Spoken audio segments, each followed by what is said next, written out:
Iran के शहंशाह अब्बास एक दिन जंगल में शिकार खेलने गए।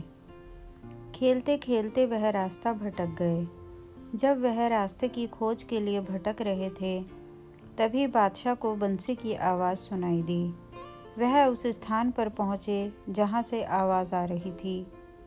देखा, एक बालक पस्ती से बंसी बजा रहा था। कुछ दूर उसके पशु चर रहे थे।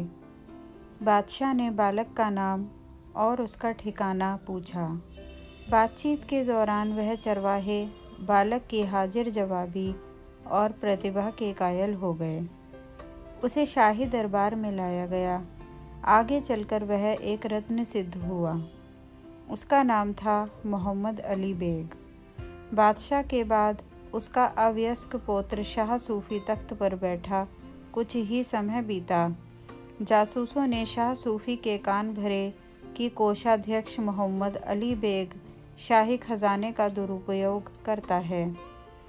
शाह उनकी बातों में आ गया। उसने मोहम्मद अली की हवेली का निरीक्षण किया। वहाँ चारों ओर सादगी थी।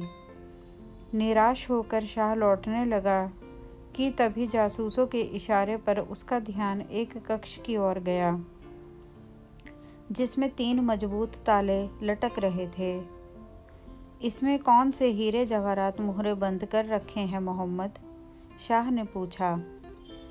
मोहम्मद अली सिर झुकाकर बोला, इसमें हीरे जवाहरात मुहरों से भी कीमती चीज़ें हैं जो मेरी निजी संपत्ति है।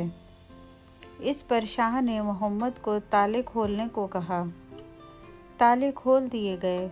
कक्ष के बीचों बीच एक तख्त पर कुछ चीज़ें करीने से रखी थीं।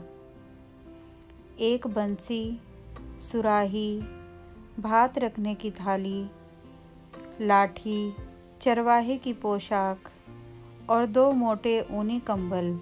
मोहम्मद बोला, यही हैं मेरे हीरे जवाहरात। बादशाह, जब मुझे पहली बार मिले थे तब मेरे पास यही चीज़ें थीं। आज भी निजी कहने को मेरी यही संपत्ति है। बादशाह लज्जित होकर लौट आया। अगर आपको मेरी ये कहानी अच्छी लगी है तो प्लीज़ इसको लाइक एंड शेयर कर दीजिएगा और एंजल स्टोरीज़ को सब्सक्राइब कर दीजिएगा। धन्यवाद।